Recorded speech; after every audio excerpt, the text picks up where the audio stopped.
Terima kasih buat semangatnya. Bapak Ibu mari buka Yesaya 35. Orkestra ini dibuat karena sudah terlalu banyak yang Tuhan tabur, baik yang Tuhan tabur hidup saudara dan saya dan bangsa kita, termasuk yang saudara dan saya tabur yang sudah terlalu lama melewati batas waktu yang seharusnya tumbuh dan bermekaran. Sekali lagi dengarkan di dalam nama Yesus, orkestra ini dibuat karena sudah terlalu lama, ada banyak penundaan, banyak yang Tuhan tabur atau saudara dan saya tabur di dalam kebenaran dan kekudusan yang belum tumbuh sampai hari ini. Jadi tolong perhatikan ini, mari menjerit sama-sama. Kalau belum ada mekar dan limpahan hidup saudara dan saya dan bangsa kita, orkestra ini dibuat karena seharusnya dari 7 tahun yang lalu sudah bermekaran semua yang Tuhan janjikan dan firmankan. Makanya kita akan datang merendah di hadapan Tuhan. Kedua, Yesaya 35. Ini pasal yang akan saudara dan saya angkat nanti. Padang gurun dan padang kering akan bergirang. Padang belantara akan bersorak-sorak dan berbunga. Seperti bunga mawar yang akan berbunga lebat, akan bersorak-sorak dan bersorak-sorai dan bersorak-sorai. Sekali lagi, ini padang gurun yang kalau ditanam benih apapun, atau itu mungkin area di hidup saudara dan saya yang saudara udah begah dan malas berurusan dengan tempat, dengan momen, dengan keadaan itu berulang-ulang. Padang gurun saudara mau taruh benih seperti apapun, itu akan membunuh apapun yang dilemparkan di atasnya. Termasuk saudara, nanti kita akan berdoa buat 9 gunung. Soalnya yang selama ini menabur di pemerintahan, soalnya menabur di sandang pangan, soalnya menabur di media, di sekolahan, di IT, di keluarga, saudara yang punya gereja, punya persekutuan. Ada area yang kalau saudara tabur benih, benihnya langsung dibunuh. Kenapa? Karena padang gurun dan padang kering. Tolong sadari itu sebelum saudara pecahkan balon, sebelum saudara dan saya akan minta parade dan buat parade hari ini. Kita sudah terlambat bertahun-tahun. Dan hari ini Tuhan bicara seperti ini, Yesaya 35. Nah, padang gurun dan padang kering akan bergirang. Padang belantara akan bersorak-sorak dan berbunga. Bunga mawar seperti bunga mawar yang akan berbunga lebat. Saya lanjut aja, kemuliaan Libanon saya akan loncat-loncat, akan diberikan kepadanya. Semarak Karmel dan Saron, mereka itu akan melihat kemuliaan Tuhan, semarak Allah kita. So akan lihat sampai ayat ke bawah, ayat 3, 4, 5. Yang selama ini kalau ayat 5 diceritakan pada waktu itu mata orang-orang buta akan dicelikan dan telinga orang-orang tuli akan dibuka. Pada waktu itu orang lumpuh akan melompat seperti rusa, mulut orang bisu akan bersorak-sorai. Hari ini kalau ada berita mujizat, kecurigaan orang cuma 2. Jangan-jangan mujizat yang terjadi yang diviralkan, satu ada kerjaan konten kreator, atau kedua hanyalah efek tipuan kamera. Satu settingan, satu tipuan. Sehingga setiap kali ada mujizat, orang tidak akan langsung percaya. Tapi Yesaya 35 berkata akan ada mujizat. Gimana di padang gurun? Ayat 8 saya langsung saja. Di situ akan ada jalan raya yang akan disebutkan jalan kudus. Orang yang tidak tahir tidak akan melintasinya, dan orang-orang pandir tidak akan mengembara di atasnya. Saudara buka di semua terjemahan yang lain. Ada satu statement Tuhan di situ. Iya, orang yang najis gak bisa lewat jalan kudus. Tapi jalan itu diperuntukkan untuk orang-orang yang memutuskan berjalan dan mengikat perjanjian dengan Tuhan. Dan selanjutnya dibilang orang-orang pandir tidak akan mengembar di atasnya. Terjemahan lainnya bahkan di bahasa Ibraninya nggak bilang gitu. Bilangnya seperti ini. Bahkan orang-orang yang error dibilang evilim bahasa Ibraninya, yang artinya morally bad, foolish. Orang-orang yang secara moral jelek dan bodoh. Orang-orang ini tidak akan kesasar di jalan kudus. Ini janji Tuhan untuk saudara dan saya dan bangsa kita. Begitu kita mengangkat dan kita bawa Tuhan, tolong bawa bangsaku di jalan kudus, sehingga yang paling durjana, paling error, tapi mereka orang-orang diikatkan dengan perjanjian. Bahkan di jalan itu mereka tidak akan kelewat atau kebuang atau keluar dari jalur, jalan dan batas kudus. Amin. Ini akan kita buat pertama. Saudara dan saya akan minta ditahirkan dan minta pengampunan. Firman Tuhan berkata di tahun keempat, kalau sudah tidak ada buah, harus dipotong dan dibuang. Saya nggak tahu dengan Bapak Ibu, mari ngaca dan lihat di hati masing-masing. Di hidup saudara dan saya sudah ada berapa tahun yang waktu Tuhan periksa dan inspeksi tidak terjadi apapun. Kalau itu saudara dan saya, baik di kota dan provinsi saudara, gereja saudara dan saya, hari ini yang ada terjadi adalah penurunan. Saya mau dorong saudara, ayo jerit di hadapan Yesus Kristus Tuhan. Saudara dan saya akan minta ditahirkan di lagu pertama. Ya akan kita kerjakan, kita minta hujan awal dan hujan akhir. Apa itu? Kita akan minta Tuhan berkenan sekali lagi mencurahkan hujannya. Alkitab berkata ada dua, hujan awal, hujan akhir itu pakai dua terjemahan yang beda. Mereka pakai satu kalimat, satu kata yang ditulis seperti ini. Hujan yang pertama adalah pakai kata yoreh. Itu hujan di awal musim yang lagi kering-keringnya. Ini hujan paling keras, paling deras. Kenapa? Karena ditulis yoreh itu seperti ditembak pakai anak panah, nembus masuk, nembus ke area yang paling keras dan kering dan keras kepala. Tapi kedua pakai kata malkos, itu adalah persiapan sebelum waktu dia mulai dituai. Dia perlu semua nutrisi yang bisa dibawa oleh malkos ini, supaya waktu dituai dia jadi 100%, tidak ada yang prematur. Halo, tidak ada yang prematur. Amin. Saya mau tutup dengan seperti ini aja saudara. Nanti di lagu kedua akan ada, kita akan buat parade di lagu baru Hashem. Ada 38 provinsi akan datang di hadapan Tuhan. Ini akan kita kerjakan. Saudara lihat sini sebentar. Ada benih yang harus tumbuh. Tapi masalahnya di antara saudara dan saya ada kayu-kayu yang bahkan sudah kecabut, tidak berakar, sudah tidak ada kehidupan.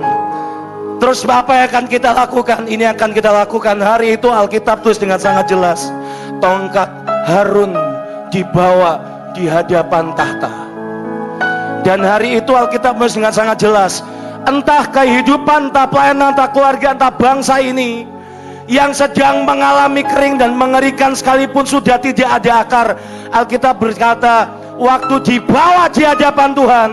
Dan nanti di lagu terakhir kita akan sama-sama datang di hadapan Tuhan.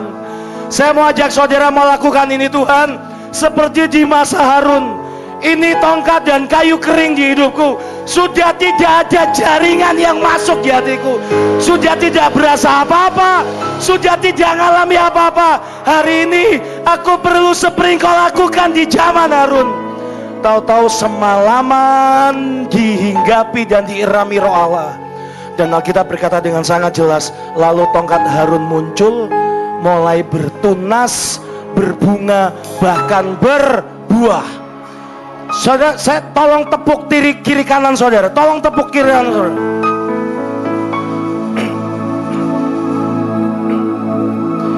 Satu pertanyaan terakhir sebelum kita mulai, tolong intronya. Saya mau tanya, siapa saudara di sini yang masih punya satu titik iman untuk keajaiban Tuhan terjadi di bangsa ini? Saya mau tanya, siapa di sini yang masih punya titik iman untuk percaya akan aja yang ilahi di bangsa kita? Yesaya 35. Saya tanya sekali lagi, saudara yang masih punya iman untuk kau berkata, hidupku tongkat Harun, bangsaku tongkat Harun, provinsiku tongkat Harun. Engkau yang punya iman, saya undang saudara berlutut di tempatmu masing-masing. Ini kami di hadapan-Mu, Bapa.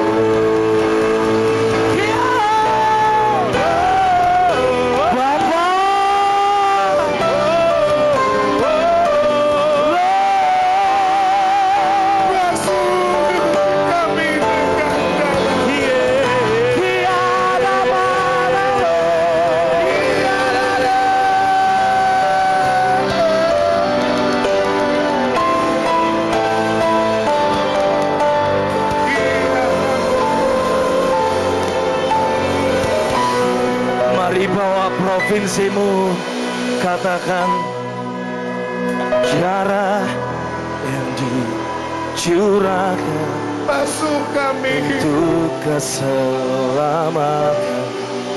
Ampuni kami. Menyambut kedatanganmu, Tuhan. Lahirkan kami.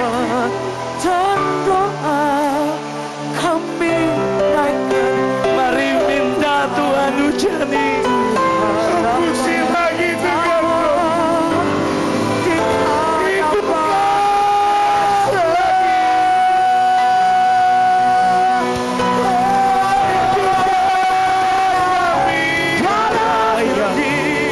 Curahkan untuk keselamatan, Untuk hidup kami. menyambut kedatangan kami.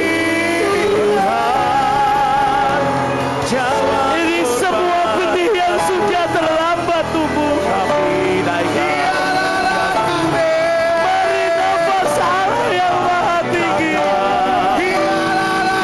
hadapan sucilah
sekali lagi dengan darah dan jaminan anak domba,